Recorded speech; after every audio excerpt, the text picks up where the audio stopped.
Hello, everyone. Welcome to another episode of Level Up with yours truly, Mona Roberts. I designated the month of February for love, money, and relationships. And so today is the last episode of this series, and I have some very special guests so that we can end this thing strong. My first guest, you guys know him. He's been on a few episodes with me. My husband of 32 years, Al Roberts. And then for our very special guest, Bishop Johnathan Alvarado and Dr. Toni Alvarado. Listen, it's so much to say about them, but first and foremost, they are pastors. Bless your heart. Then our spiritual leaders, then our friends, our travel buddies. They've been married 32 years, as with Al and I. So at any given time, Al and I can call them and toss them a problem, and they can deal with it, right? Vice versa. And same with y'all. Vice versa. Praise God. Okay, so listen, between the two of them, how many PhDs and doctorates? And listen, I can't give them any justice with their resumes. They are heavyweights, highly sought after speakers and teachers and coaches and authors of books, and they're both entrepreneurs. So it's so much to say about the Alvarados. But I want to toss the mic over to them, and I want to start with Bishop. Tell them a little about yourself so they know how general my description of you was. Well, you're very kind. What a joy to be here on this podcast and Level Up with Mona. It is a great privilege to be able to talk and to share and to just spend this time with our friends and to know that there are people of like precious faith and like-mindedness, because part of the key to success in life is hanging out with people who are going in the same direction that you're going, who are interested in advancing their lives. That was one of the successes of our marriage, and one of the successes I know of Al and Mona's marriage, is the fact that you connect with people who are moving in the same direction. Sometimes you have to balance out each other's pace and work with each other's idiosyncrasies. But I know that directionally and getting to the goal is the goal. So Dr. Toni and I have been married 32 years. We've been friends for 36 years. 37 years. We were engaged 1 year, 4 years of friendship, 1 year of engagement, and then we married. And we've been hanging out all this time, growing together, going to school together. We have 11 earned degrees between us, and she has a bunch of certificates, and I have 8 certificates in auto mechanics. If you need your car fixed, I'm your guy. No, I'm just teasing. He's Puerto Rican, so he has a lot of jobs. One of my renters asked me today, "Oh, you're a mechanic? Can you?" Perfect. Well, I want to bring my 2018 Ford to you. I was like, "No, baby, I'm gonna send you to somebody. I fix my cars. I'm not gonna fix anybody else's car." Right. But I just say that to say, just entrepreneurs. Harmonize Your Life Self-Care Network, Dr. Toni oversees, as well as Targeted Living, our coaching and consulting and publishing company. Alvarado Enterprises is our real estate and Turo fleet and roadside assistance business. And so we do a couple of things that we do outside of the church, but our principal occupation, our principal vocation is the work of ministry. We were called, both of us, from our youth, from our childhood, and we've been serving the Lord literally all our lives. Wow. Really? Her grandmother used to make her sing for people's funerals when she was 7 years old. Wow. I was licensed to preach when I was 12 years old, the youngest preacher licensed in the church that we grew up in, that I grew up in. And so our lives have been intertwined together, and the Lord has been kind to us, and bringing people into your life that will complement your work and add to your life is a blessing in no uncertain terms. Amen.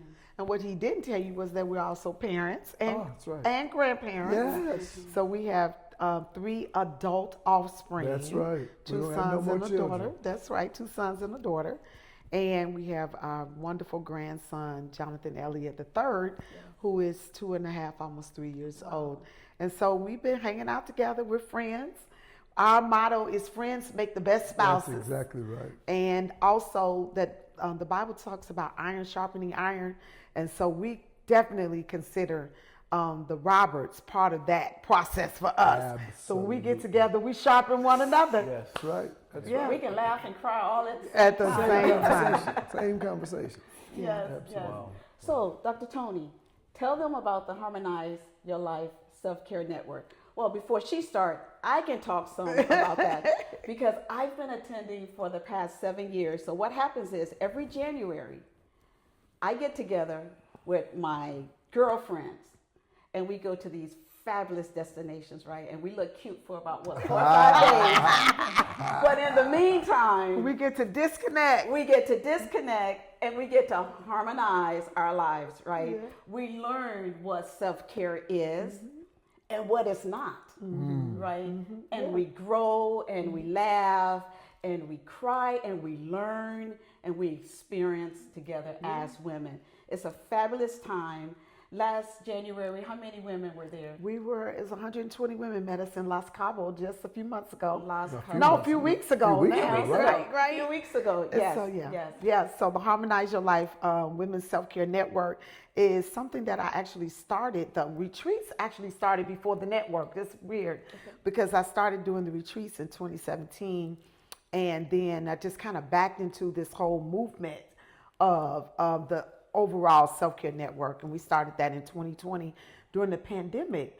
And so we have the podcast, we have the retreats, we do Tea Time with Dr. Toni every fourth Sunday night, and women just connect with us throughout the year in workshops and seminars and through our writings, through my blog and the like. And so, and my coaching practice, right, and my intentional self-care program. So we have a lot of programs that we run through the Self-Care Network, but it's all around self-care, health, and wellness for women of color. And it's so congruent with what you're doing because to take care of oneself is in a very real way leveling up. Yeah, it's leveling up your life. It's taking care of how you think and how you approach life and vocational things and how to make more money and how to be more satisfied in relationship. In fact, we, the men, we are invited to We this. are not. We are But discluded. I do know. Discluded. Yeah, they're going to have to do something about They're that. going to have to. But I do know that you guys do, you have some financial classes, you have a variety of things that you do there. Can you tell me what are some of the things you Well, offer? I mean, the podcast, we talk about all aspects. So holistic living, finances, fitness, mental health, our physical health, relationships, parenting, all the whole gamut, because self-care is not it's not one-sided, it's not one-dimensional, it's really holistic living. And one of the things that I like to tell people about self-care is that it's stewardship. Self-care is stewardship. It's taking care of all the aspects of my life, which includes our money. That's right. Which includes That's finances, which is what we want to talk about today with you, right? You want to Yes, ma'am. talk about that because sometimes we don't realize how important our money is to our self-care. Listen. Right? One of my I did a podcast conversation with Dr. Jane Morgan last year before last, around heart health, and she's a cardiologist, a Black cardiologist, and she said that doctors will determine your lifespan by your money. Wow. They include a By your financial money. analysis to determine lifespan. Lifespan. As a part of their observation for lifespan. Yeah, if you're Because- struggling, if because you're struggling poor- financially, Oh, Right, absolutely. because if you're struggling It affects you. financially, generally it's more stress. That's right. On your life, right? That's Because right. you're worried about bills and things like that. But then if you don't have finances to take care of yourself, to eat healthy, if you don't have finances for treatment, if something comes up, insurance to pay for insurance, and God knows right now where we are with insurance and things of that nature. And so we can't spend all our money on hair and nails and food and eating out in restaurants and not be able to eat healthy food and take care of ourselves so that we can live a life, the abundant life that Jesus said that he came that we might live. That's right. Wow. And that's what we're going to talk about today, stewardship. Good. And so, Bishop, as a bishop, I want you to kick us off. Is it God's will for Christians to be wealthy? Is it okay for Christians? I think those are two separate questions, and I think they're both really valid questions. I hesitate to say it's God's will for Christians to be wealthy because there are always going to be Christians that aren't wealthy. There are Christians Okay. in third world Okay. countries. There are Christians in places where wealth is inaccessible to them, Yeah. things of that nature. I do believe, though, that... And I think that- wealth is contextual. Yes, wealth is contextual, suffering is contextual, poverty is contextual. But I think that the issue of stewardship factors in significantly when we start talking about wealth. Because the idea of, in the West, we have an idea about wealth that is all insular. Whereas in many other parts of the country, a man or a woman is wealthy by the amount of resource Parts they of can the world. provide. Parts of the world, that by the resource that they can provide for other people, the way that they can care for other people. And so the wealth is in sharing. The wealth is in a different view, a different cosmology. That we are in the West, we are the ones that are insular, and it comes to me, it stays with me. But the wealth God has given us is for the whole planet. It's for a broader, more far-reaching. And I believe that it is well. It is. Jesus said it like this. In the parable of the sower, he gave 10 talents to the one, he gave each of them talents according to their ability to sow. So there's ability that goes into it. Some people are naturally disinclined for stewardship and management of resources. So he's not going to give them a whole bunch of money. And there are other people that are more inclined toward the stewardship of resources. And those, money tends to gravitate toward those. Then there's this other dimension of it. The love of money is the root of all kinds of evil. And so those are people that aspire to money and desire money for themselves and for their exclusive benefit and pecuniary gain. And in my estimation, I don't believe that God has called any of us to use wealth just for ourselves and to oppress other people. And the acquisition of wealth should never be the goal. It should always be the care of other people.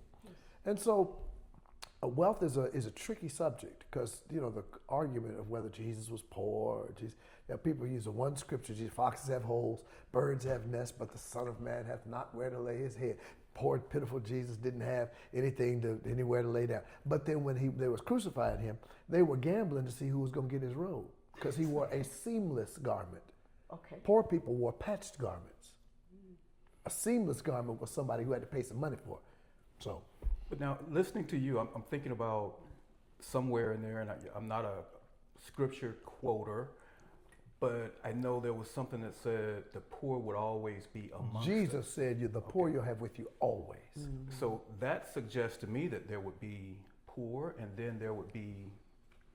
And Jesus said it in the context of being criticized because people were spending money on him. The woman had broken open the alabaster flask and were pouring it out, and the disciples were like, that could have been sold, that could have been given to the poor. Jesus said, listen, you're going to have plenty of opportunity for that. Let her do what she's doing for me, because you won't have me with you always. But the poor, you'll always have them with you. And some people are always going to be poor because they're always going to make poor decisions. Wow. Some people are always going to be poor because they're disinclined towards stewardship. Some people are going to be poor. My mother, blessed memory, my mama's in heaven. My mama would never be rich, though she had every potential to be rich, because she didn't believe as a Christian that she ought to have. She died with the couch in her living room that I was raised sitting on. Wow. She didn't believe in buying new furniture, buying new clothes. She said, this money could be given to the missions.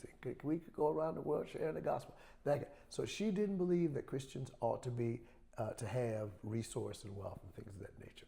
And so there's in a very real way, there's a whole sect of Christendom. But if we don't have resource, then how do we even finance the kingdom? There you go.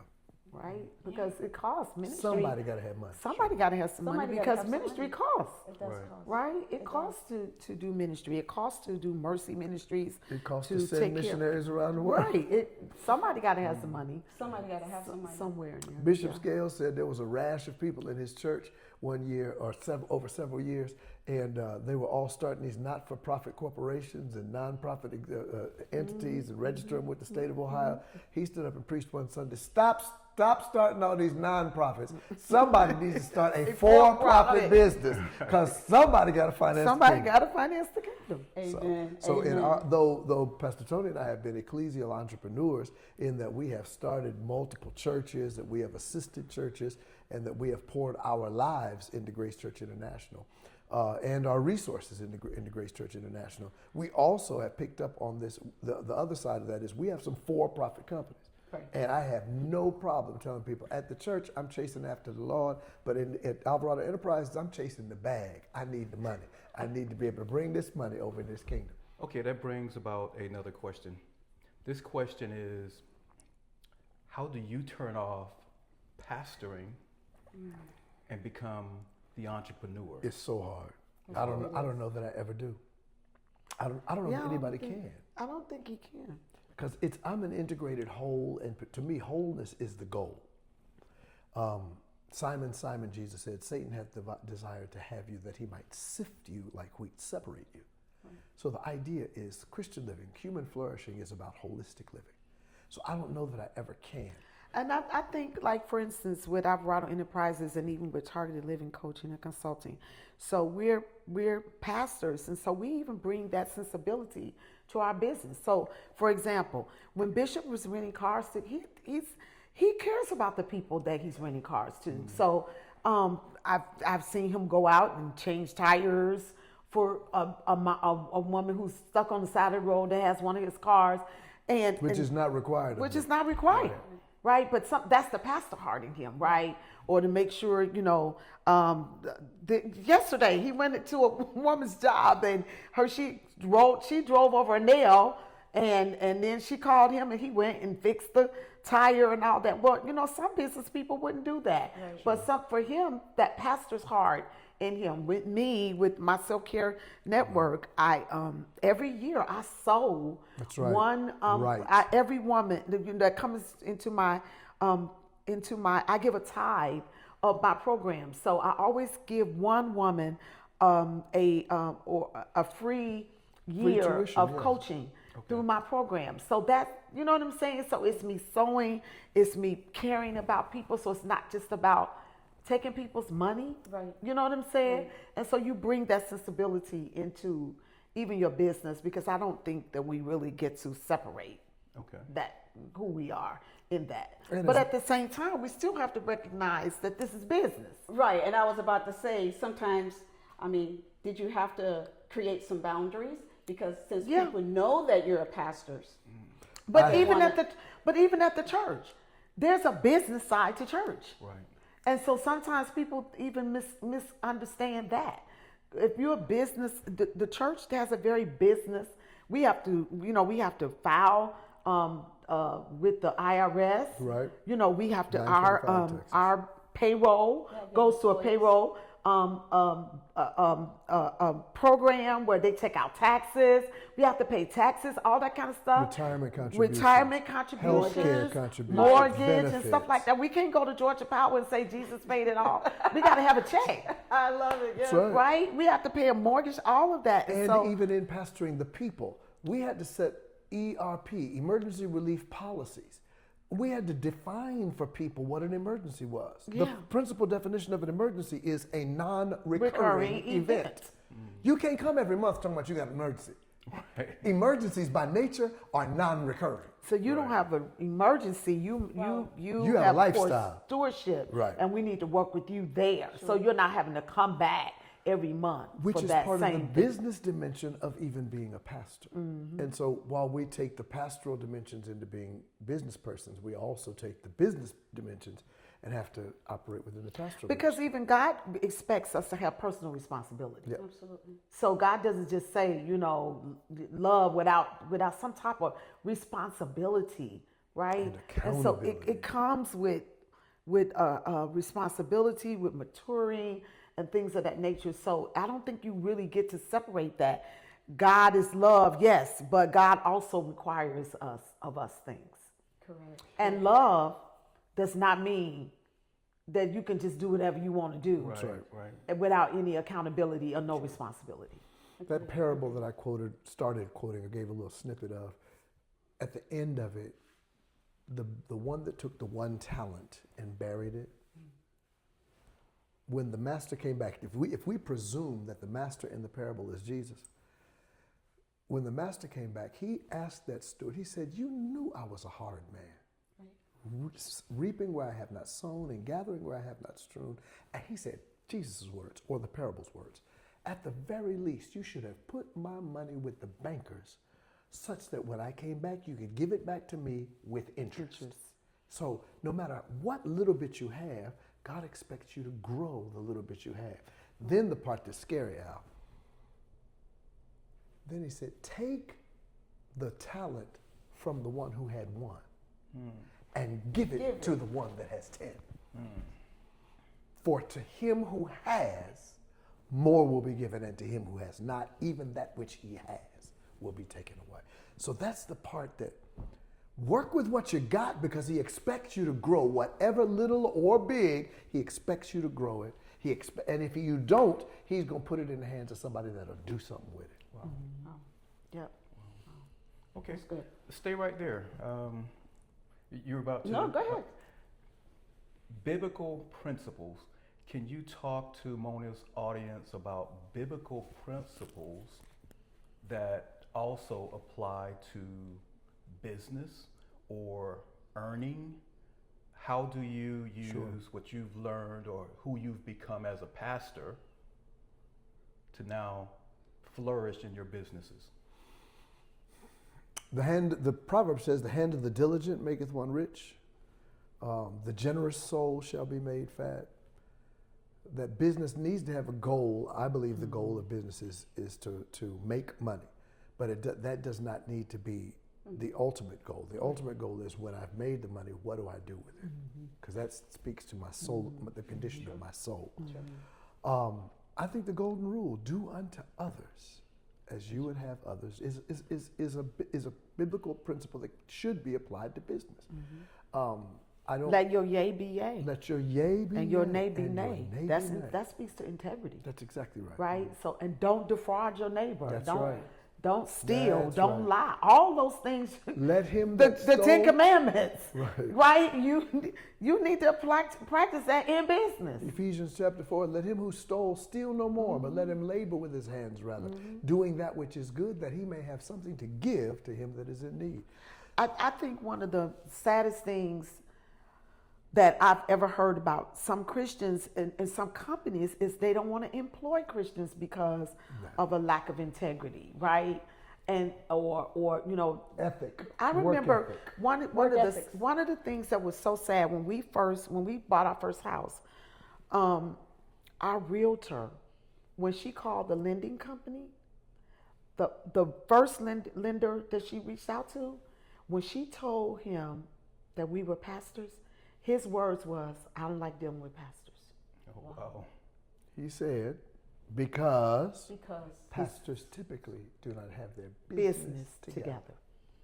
And she assured him, She said, oh no, no, not these no, pastors. not these. These But pastors. that's a sad testimony. Why would that be the testimony of us as pastors or Christians in general, that we don't have our business together, right? So God expects us. Jesus said, occupy till I come. That word literally means do business until I come. what's happening with our culture? Well, I think it's layered. Yeah. I think it's layered. So we cannot divorce ourselves, particularly as African Americans, of the systemic issue Absolutely. where money is concerned. We've been impacted by history. Of course we are. And we are currently impacted. Yeah. Still. So we It is when you statistically, I'm sorry for cutting you off. It is statistically proven that our Hispanic surname inures to a lower credit score, though we have the same amounts of credit, same income, same credit history by way of, yeah. but my credit score, I have to work harder to stay in the 700 club than my white counterparts because of my last name. That has been that's one of the That's reasons true. that 1975, the Fair Credit Reporting Act came in, because of the way that they were treating African Americans in credit reporting. That we couldn't get credit. We used to buy stuff on time, and that just meant you and the merchant had an agreement, and the merchant was writing down every week. We could get into the credit bureau. They wouldn't even give us credit along that and line. what is it that someone said recently, that the amount of money that this nation has made on the backs Oh, my of God. African Americans will never, It's literally Never. incalculable. it's incalculable. The amount of money that your grandparents, my grandparents, and our forefathers and foremothers made for the dominant culture, for the setup, to set up wealth for them and their children. Yes. Well, it's incalculable. Now, let's be clear. They always, I don't want to, the views and opinions expressed by your guests on the Level Up with Mona show do not necessarily reflect the staff and management of Level Up with Mona. Thank you for that. White folk will pay reparations to white folk. They paid reparations to the Germans. They paid reparations to the junior white people, Japanese, from their internment. Japanese got interned for 3 years. We were enslaved for 246 years. And they balk at reparations for us. We paid back Vietnam. We paid the country Vietnam and rebuilt its infrastructure, billions of dollars in reparations. The United States, is paying the South African government under the Donald Trump presidency for supposed losses that they have sustained now that the ANC is in charge, and the white folk that stole the land from and the riches from Africans from the get-go are now they're at a loss. So we're helping to pay that back. It's so just the systemic nature. So we can't That's divorce what it is. ourselves from that. That's But then on top of that, because like I don't know about you, but my mother never taught me about money. Never. Right. Never. No. because And culturally, culturally we didn't talk about money. It was kind of taboo. Yeah. You know, I don't know what my mom made. I never knew what my mom made. that's right. Yeah. We were told, go to school, get a good job, get a government job, be what you see, which would be the postal worker, That's right. the sanitation right. worker, the police officer, get a retirement fund, live, die, you know, That's live, exactly retire, right. and Work die. and die. And you said something very powerfully. Be what you see. Yeah. In 1984, when I graduated high school, Ronald Reagan is closing out his second term his first term in the presidency. Ronald Reagan's cabinet was literally all white men, one white woman. And this is what they have as pictures in our history books, on the walls of our schools, on television, this and the other. Be what you see. You grow what you show. If all you show is white men at the top, then that's what the culture of the society gravitates toward. Yeah. Even as recently, and Mona and I talked about this, the first time Donald Trump, our military dropped bombs on Iran, what was that, maybe a year ago? Right. And the whole nation was watching when they were in the Situation Room. And it was all white men. There was all white men, one white female, no African Americans. Not None. at all. There's none in his cabinet right I mean, I'm talking about there was at least 20 people in that room. Absolutely. Right. And this So- is a year ago. Right, a year ago. And So think about the fact that in all of how old is this country? no. How old is this country? 217, 76. How old? 250 some odd years old. Okay, Four- in 250 some odd years old, we've Let me only do the had math one here. black president, Yeah. right? And God knows, and what we're dealing with now is the backlash from that. Right. So it's just, so I think it's so. That's why I said it's layered. It's layered. It's layered, but I thank God for even in the midst of that, we've been able to still achieve. That's right. We've been able to achieve. We've still been able to break through and break barriers, and that's been only to me by the hand of God. Yeah. Okay, so you two are thriving African American Christian people. What's the answer? What can black folk, what can people in general, it doesn't have to be black, it can be anybody. What can we do to move forward? Well, I think first of all, for most of us, like I would suggest, I don't know about y'all, but I feel like we're probably the first generation of some of our family Without a doubt. to experience some of what we experienced, Yes, for sure. right? And so I think we have to move forward. We have to educate. You have to educate. We have to, and we got to. And we gotta get the right education. No, I'm talking about us as educators. We have to begin to educate I hear what you're saying. I thought you were talking others about what and others need to pass do. it Gotcha. on, right? We have to educate, and sometimes we got to be what we didn't get. Absolutely. Right? So I'm having to learn how to be what I did not get. My mother didn't teach me about finance, and I'm not blaming her for that because her mother didn't. right. When you do what you know and you do the best you know, so that's not a dig on them. Right. All I'm saying is, but now that we know better and we have more knowledge, we have more opportunity and things like that, then we have a greater responsibility. Sure. Because to whom much is given, much is required. So I think we doing what we're doing what you're doing. You have a business, you're employing Right. people. I looked at your video. You posted a video yesterday where you all were #1 in Gwinnett County. And I was looking at your video, but you know what I realized? And congratulations. Right. What I realized in your video was that I was looking at the people that you're employing. So it wasn't just that you all are business owners, but look at the opportunity that you're giving for other people and passing it along. Right. And doing the stuff that you're doing like here. Educating and being the example of what it means to not just have money for money's sake, Right.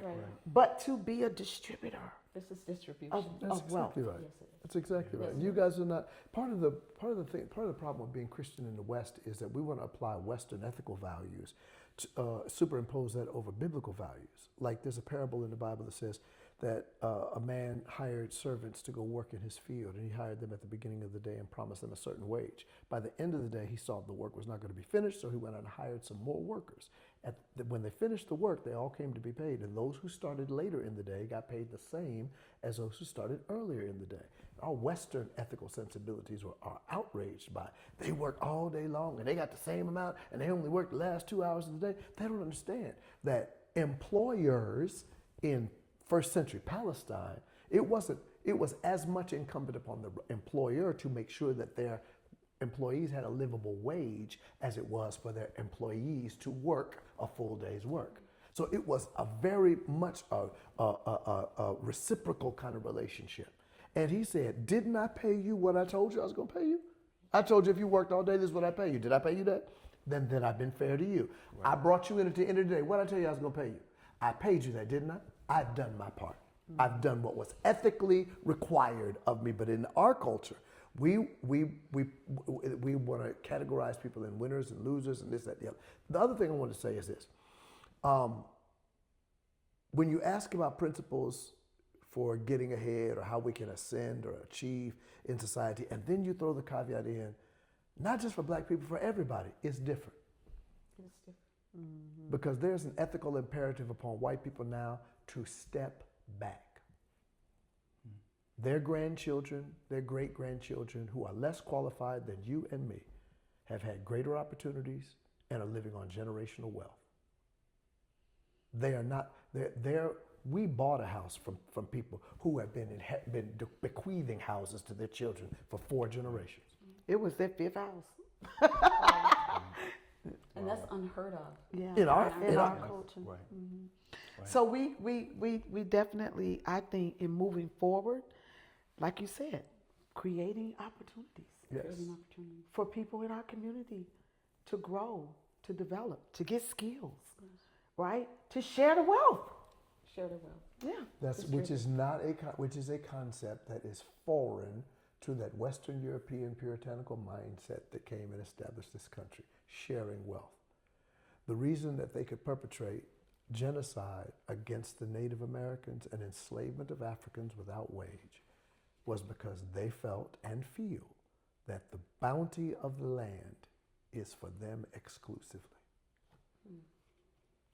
Whereas African epistemology and Native American epistemology was none of this belongs to any of us. Right. We all have to share it. Yeah. And there's enough For all everybody. of us.